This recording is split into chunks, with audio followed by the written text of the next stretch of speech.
Mara ya mwisho nimezungumza hapa kuhusiana na Imamul Mahdi, tena kwa ufupi mno, ufupi sana. Nashukuru alhamdulillah wako ambao walikuwa wameanza kuelewa kile ambacho nakizungumza kuhusu Imamul Mahdi. Baada ya kuwa janga kubwa la umma kwa sasa hivi, Waislamu wamelala, Waislamu wamelazwa, Waislamu wanakokotwa, Waislamu wanaendeshwa, watu wamelala, hawana habari kuhusiana na Imamul Mahdi. Hiyo ni kwa sababu tayari mashekhe zao wanawaaminisha kwamba Uislamu ule alioondoka akauacha Mtume sallallahu alayhi wasallam bado upo mpaka sasa hivi, kitu ambacho ni brainwashed peke yake ndiye anayeweza kukikubali Uislamu wetu wa Kiswahili huu sasa hivi. Na yako mengine katika mamluki ya Kiislamu. Niliposema Uislamu wa Kiswahili hawakuelewa na maanisha nini. Uislamu wa Kiswahili ndio huu wa kuchagua cha kufanya. Uislamu wa Mtume ulikuwa uchagui cha kufanya katika Uislamu. Walikuwa wanatekeleza yote ambayo yanaelekeza kwenye Qur'an.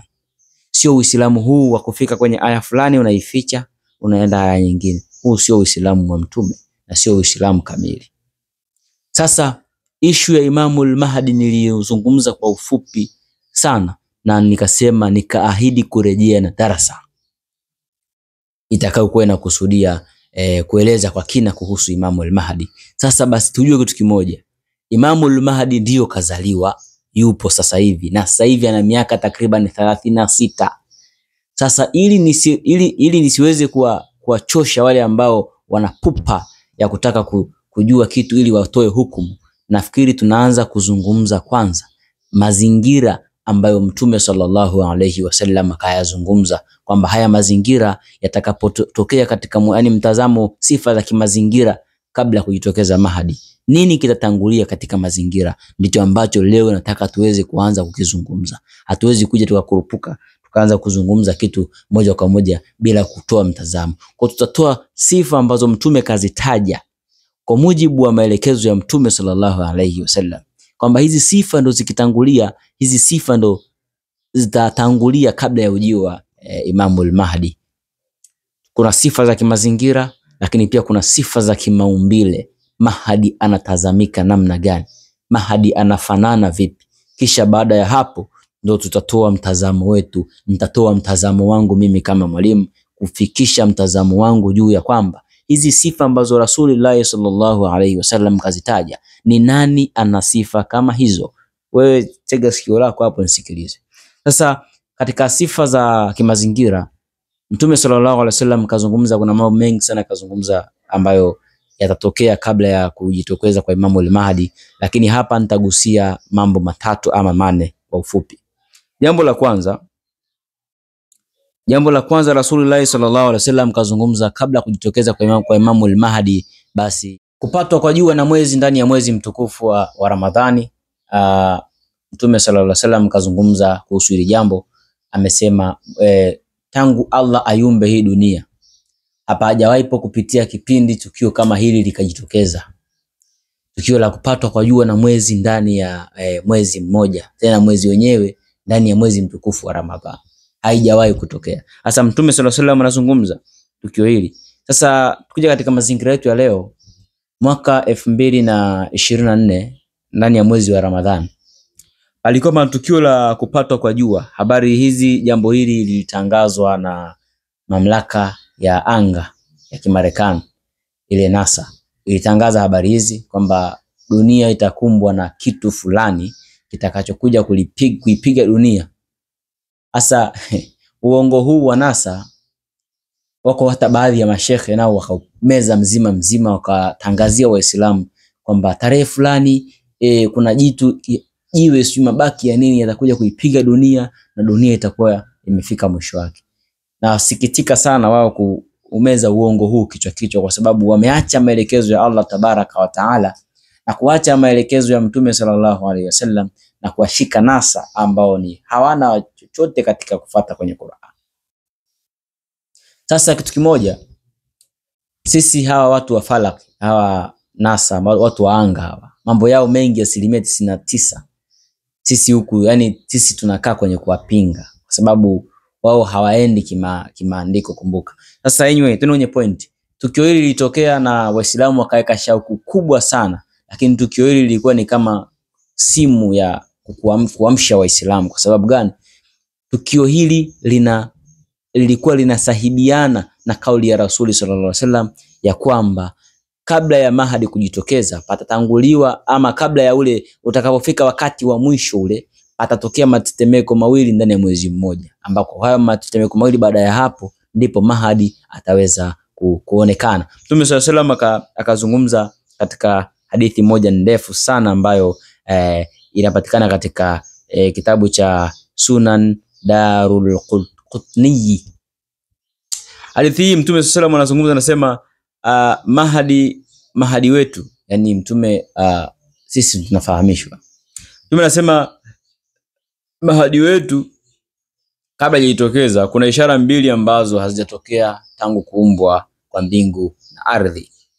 Nazo ni kupatwa kwa jua ndani ya mwezi wa Ramadhani na kupatwa kupatwa kwa mwezi ndani ya siku ya kwanza ya Ramadhani na kupata kwa jua ndani ya katikati ya mwezi mtukufu wa Ramadhani. Yani tarehe moja ile Ramadhani imeingia, ile mwezi wa kwanza mwezi unapatwa. Alafu katikati ya ule mwezi jua nalo litapatwa. Hii ni ishara ambayo haijawahi kutokea tangu na tangu. Na kutokea kwa ishara hii itakuwa ndio ishara ya kujitokeza au kukaribia kujitokeza na kudhihiri kwa Imamul Mahdi. Hii ilikuwa ni ishara ya kwanza. Ishara ya pili, Rasulullah, zipo nyingi of course, sema sasa siwezi kuzizungumza nyingi kwa sababu muda mchache. Lakini atakayehitaji atanitafuta, nitamtumia hii PDF. Sasa ishara ya pili, Rasulullah sallallahu alayhi wasallam kupitia hadithi ambayo anaizungumza ama anaielezea mama yetu Ummu Salama radhiyallahu anha, anasema ya kwamba kufa kwa mtawala wa Saudi Arabia, kufa kwa mtawala wa Jaziratul Arabia. Hadithi hii Ummu Salama anasema Nabii sallallahu alaihi wasallam anasema kutatokea kutokuelewana baada ya kifo cha kiongozi wao, yani mahali ambapo Mahdi atajitokeza. Kutatokea kutokuelewana baada ya kifo cha kiongozi wao, kisha atatoka mtu miongoni mwa watu wa Madina kuja kujificha Maka, na baadhi ya watu watamtoa pale alipojificha, kisha kinyume na matakwa yake. Yani atatoka Madina atakimbilia Maka, inaonekana huyu mtu atakuwa anakimbizwa. Akifika Maka watu watataka kwenda kumtoa kinguvu pale msikitini, kinyume na matakwa yake, kinyume na matakwa. Kisha wale ambao watakwenda kumtoa pale kizuizini watafanya kiapo cha utii kwake. Kipindi hicho yupo katika Maka pale katika Al-Kaaba, makamu Ibrahim. Baada ya tukio hilo kuna jeshi litatumwa kutokea Syria. Ili jeshi litamezwa katika jangwa na tetemeko katika eneo la Baida pale Jaziratul Arab, Saudi Arabia. Ili jeshi litatumwa na kutokea ukanda wa Syria kwenda kumuua Mahdi. Jeshi hili litaangamizwa pale katika jangwa la Baida.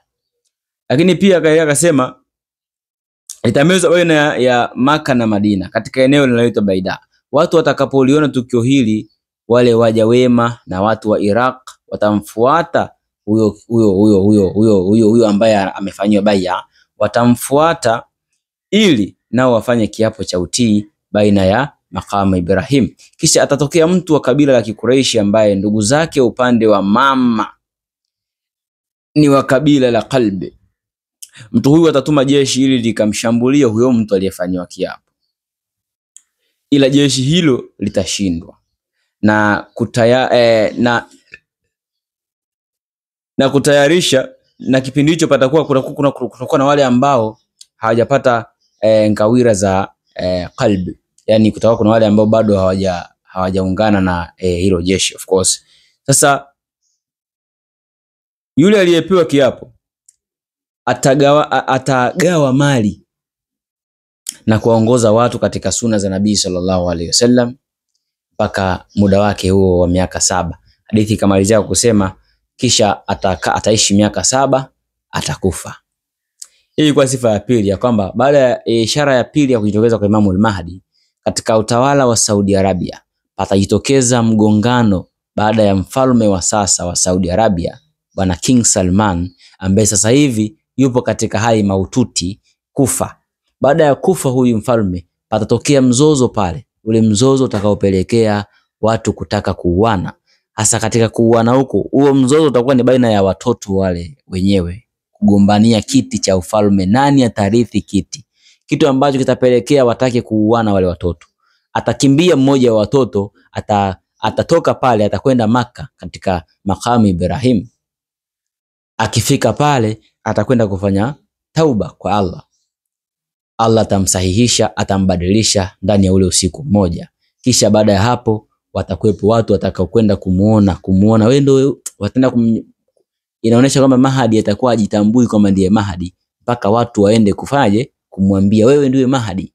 Kwa watu watakwenda kumwambia wewe ndiye Mahdi, naye atakuwa anashangaa, haelewi. Ndio maana kinyume na matakwa yake, watu watamtoa nje, watamwambia wewe ndiye Imamul Mahdi na watafanya bai'a. Kisha baada hapo patatokea jeshi kutoka Syria na nafikiri na Irani pia watakuwepo wakati huo. Kwenda kulitatumwa jeshi kwa ajili ya, nafikiri hivyo mimi kama mzungumzaji, na Irani watakuwepo. Watatuma jeshi kwa ajili ya kwenda kumuua huyu Imamul Mahdi. Sababu ukumbuka hawa Shia wenyewe na Mahdi wao. Kwa wakisikia kuna Mahdi mwingine huyu aliyekuja wanataka kumuua. Kwa watakapofika pale watataka kumuua lakini itashindikana, jaribio litafeli na tetemeko la ardhi ambao limezungumzwa kama dalili kubwa miongoni mwa dalili za kiyama, tetemeko la ambalo litatokea pale Saudi Arabia ama Jaziratul Arabi litatokea, watu wataangamizwa, watu watadidimizwa. Na mwisho katika dalili za sifa za kimazingira ni tetemeko hili ambalo nimelitaja la mwisho la 3. Hii hadithi ipo katika Sahih Muslim, kitabu al-Fitani wa Ashratu Saa min al-Kubra, katika mlango wa mambo mchanganuo wa matukio haya ya akhiru zaman. Mtume sallallahu alaihi wasallam alisema kabla ya kiyama kutatokea dalili kubwa 10. Moja ya ishara hizo ni matetemeko 3. Na moja katika matetemeko hayo akasema litatokea katika Jaziratul Arabi ambao ni Saudi Arabia ya leo. Tetemeko hilo ni ishara ya wazi ya kimazingira inayotupa uhakika kuwa yule atakayekuwa anakimbizwa kutoka Madina kuja Maka ndiye Imamul Mahdi. Katika kipindi hichi ambacho tunamsubiri Imamul Mahdi, tetemeko hili ni la muhimu zaidi kuliko yale mawili. Tukumbuke matetemeko 3 ni moja katika ishara kubwa za kiyama. Hasa hili ambalo tunalisubiri la Saudia ndio la muhimu zaidi kuliko hata yale mawili ambayo yametangulia. Lakini wengi katika watu wameghafilika. Wengi wameghafilika na ishara hizi za Allah tabaraka wa taala. Ndio maana hata yalipotokea kuna mawili yamekwisha kutokea, tukumbuke. Inshallah kama mkusikilizaga tutarudia tena katika darasa zingine. Matetemeko 3 ya kiyama ni dalili kubwa miongoni mwa dalili za kuelekea kiyama. Sasa haya matetemeko 3 ya ardhi, moja limetokea tayari mashariki, upande wa mashariki, la pili limetokea upande wa magharibi, kisha la 3 inshallah ndo linasubiriwa la hapa Saudi Arabia, ambalo hili litakuwa la kumnusuru Mahdi asiuawe. Watakufa watu wengi sana. Kwa hivyo yametokea yale mawili, watu hawajali, watu hawahofu, watu wamehofia kauli ya NASA. NASA wale wa Marekani, watu wameshtuka, hawajalala usiku wengine kwa sababu ya kauli ya NASA. Lakini kauli ya mtume hii watu hata washtuki. Tumeghafilika na ishara za Allah tabaraka wa taala. Sasa Mtume sallallahu anaendelea anazungumza litakapo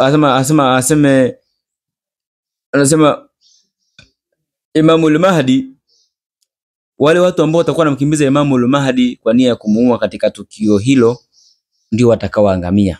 Lakini miongoni mwao patakuwa na watu ambao watakuwa katika mashughuli yao, wanatembea, wana mambo yao binafsi. Hadithi inapatikana katika hadithi nambari 2884 katika kitabu cha Imam Muslim.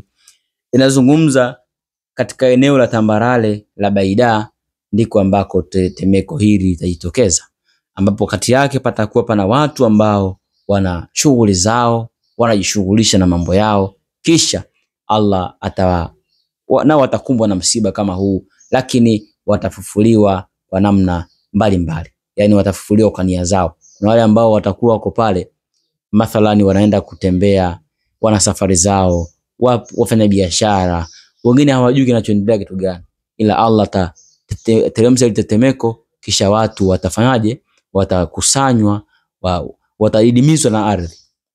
Kwa hizi ni ishara tatu kuu ambazo kabla ya Imam Mahdi kujitokeza lazima zionekane. Tumesema ya kwanza ni nini? Tumezungumza hapa ya kwanza itakuwa ni ya kwanza tumezungumza tukasema ni kupatwa kwa jua na mwezi. Ya pili ni kufa kwa mtawala. Ya tatu ni tetemeko la ardhi la Jaziratul Arabia. Hizi ndio dalili za kimazingira za kujitokeza kwa Imamul Mahdi. Tunaenda katika dalili za kimaumbile, sifa za kimaumbile za Imamul Mahdi, ili tumjue katika maumbile Mahdi anaonekanaje. Inshallah hii clip naituma, nitakuja na nyingine hivi leo natengeneza hapa. Kwa hivyo baada ya kutoka hapa usikose part 2 ya darasa yetu hii ya Imamul Mahdi, ili uweze kujua sifa za Imamul Mahdi ni zipi. Inshallah usikose. Assalamu alaikum wa rahmatullahi